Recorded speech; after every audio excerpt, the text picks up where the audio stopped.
Ob letošnji okrogli 300. obletnici rojstva patra Charles Michela de Lepéja bomo v tokratnem prispevku pozornost namenili njegovemu življenju in delu na področju izobraževanja gluhih.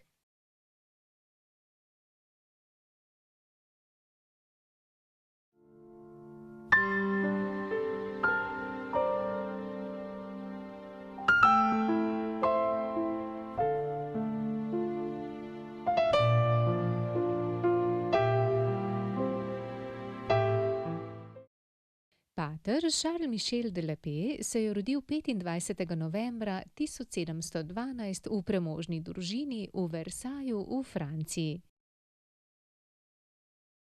Razkošni Versailles je bil v tistem času sedež politično najmočnejše monarhije v Evropi, ki je vladal kralj Ludvik štirinajsti.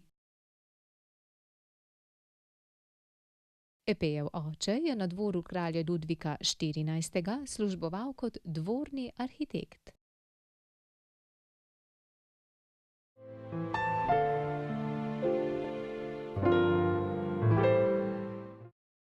V mladih letih se je Epé odločil za študij teologije na akademiji Collège des Quatre Nations v Parizu.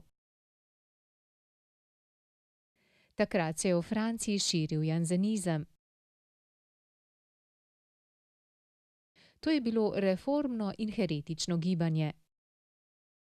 Katoliška cerkev je od svojih duhovnikov pričakovala, da podprejo janseniste. Ker Epé tega ni hotel storiti, ga škof ni hotel posvetiti v duhovniške vrste. Zato se je Epé naknadno odločil za študij prava. Vendar je bil kasneje, ob neki drugi priliki, ko je že delal v odvetniški zbornici, vseeno posvečen v duhovniški red.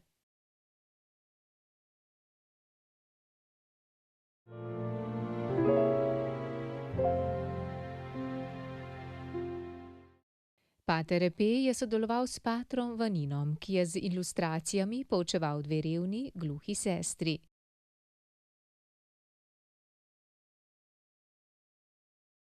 Ko je Vanin leta 1759 nepričakovano umrl, so v poučevanje gluhih sester zaupali Epéju, ki je opazil, da gluhi sestri pri sporazumevanju uporabljata tako imenovani stari francoski znakovni jezik. Epé se je odločil, da bo svoje življenje posvetil poučevanju in odreševanju gluhih otrok. Sledilo je prelomno leto 1760, ko je ustanovil prvo šolo za gluhe na svetu, ki je bila brezplačna. Šola deluje še danes in se imenuje Nacionalni inštitut za gluho mladino v Parizu.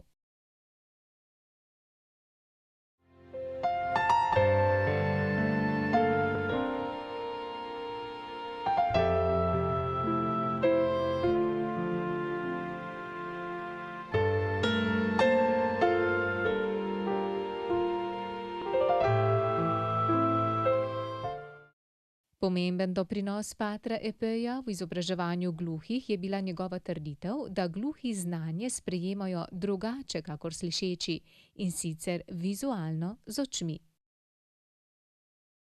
Menil je tudi, da je pomanjkljiv govor pri gluhih v primerjavi s pomanjkljivo izobrazbo postranskega pomena.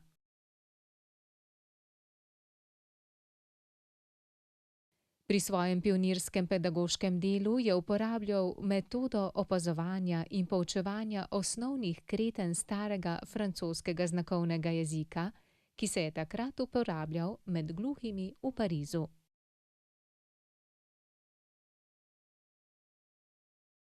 Te kretnje je vključil v poenoten sistem francoskega znakovnega jezika. Nadalje je razvil še sistem poučevanja francoskega jezika in verouka ter s tem položil temelje izobraževanja gluhih v Franciji.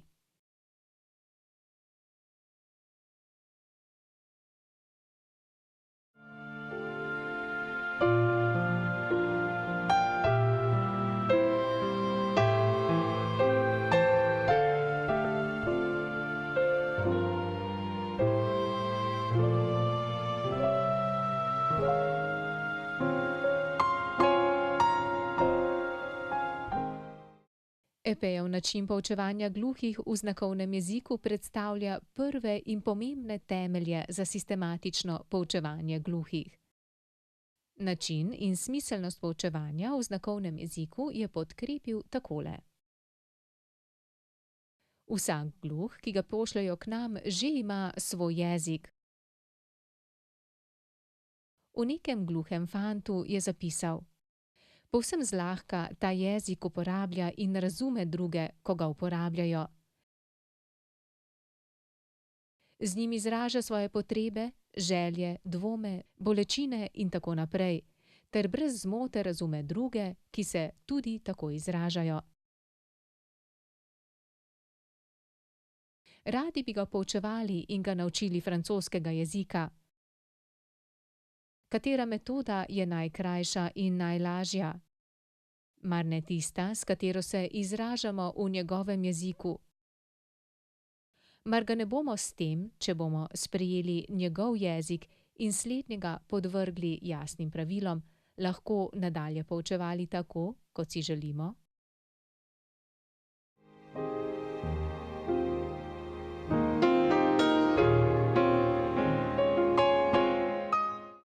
Pater Epej je torej prišel do pomembne ugotovitve, da je znakovni jezik materni jezik gluhih. Zaradi tega so se gluhi prvič v zgodovini lahko na sodiščih zagovarjali v francoskem znakovnem jeziku. Pater Epej je tudi eden prvih, ki je gluhe zagovarjal kot enakopravne državljane družbe. Zavzemal se je za to, da bi jim bile priznane enake pravice, ki so jih bili deležni državljani, ki niso bili slušno prizadeti.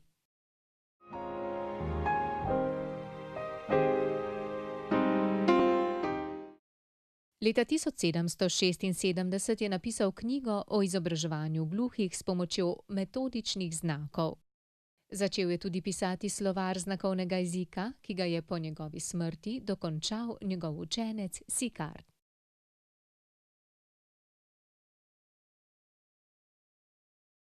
Epej je leta 1784 izdal še drugo knjigo z naslovom Resnična metoda izobraževanja gluhonemih, podprta z mnogimi izkušnjami. V njej je zapisal: vera in humanost me navdajata s tolikšnim zanimanjem za resnično zavrženo družbeno skupino posameznikov, ki so, čeprav so med sebi enakimi, prisiljeni prav na raven živali, če ni nobenega prizadevanja, da bi jih osvobodili teme, ki jih obdaja, da se čutim brezpogojno dolžnega, da si jih na vse moči prizadevam te teme oteti.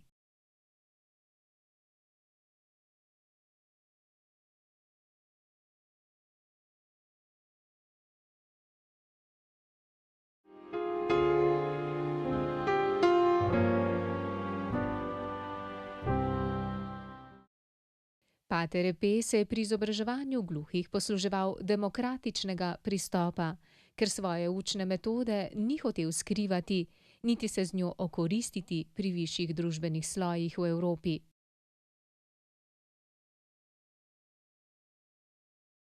Njegove metode so takrat namreč veljale za čudežne. Bogati starši so drago plačevali izobraževanje svojih gluhih otrok. Epej je hotel izobraževanje omogočiti vsem gluhim otrokom, ne glede na njihov ekonomski ali družbeni položaj. Vztrajno je tudi dokazoval zmoto številnih teologov, akademikov in filozofov tistega časa, ki so menili, da metafizičnih idej v znakovnem jeziku ni mogoče izraziti in da se gluhi učijo ter pišejo na pamet, ne da bi to tudi razumeli. Dokaz nasprotnega in v prid Epeju je bil njegov učenec Clement de la Puyade, ki je bil znan po svojem diskurzu v latinščini, dolgem 5 strani.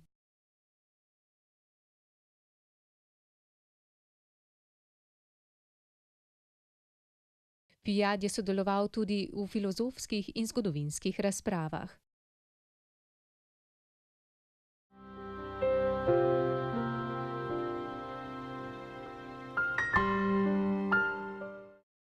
Pater Epej je že za časa svojega življenja postal zelo znana osebnost v celi Evropi. Obiskal ga je celo cesar Jožef II. In francoski kralj Ludvik XVI., ki je inštitut finančno podpiral. Umrl je na začetku francoske revolucije leta 1789. Pokopan je v cerkvi Saint-Roch v Parizu. 2 leti po njegovi smrti ga je francoska narodna skupščina prepoznala kot dobrotnika človeštva. Obenem so gluhim priznali enake pravice v skladu z znamenito Deklaracijo o pravicah človeka in državljana, ki velja za enega najbolj ključnih dokumentov francoske revolucije.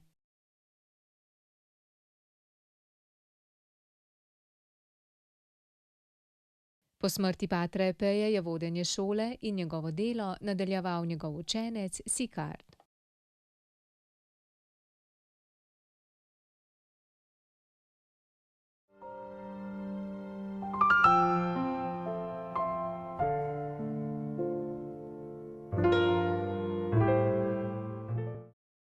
Edinstvenemu delu patra Epeja je danes priznanje dalo tudi združenje Les Amis de l'Abbé de l'Épée, ki je bilo ustanovljeno leta 2008, zato da bi Francija njegove posmrtne ostanke premestila v Panteon v Parizu, kjer počivajo slavne osebnosti francoske zgodovine, kot so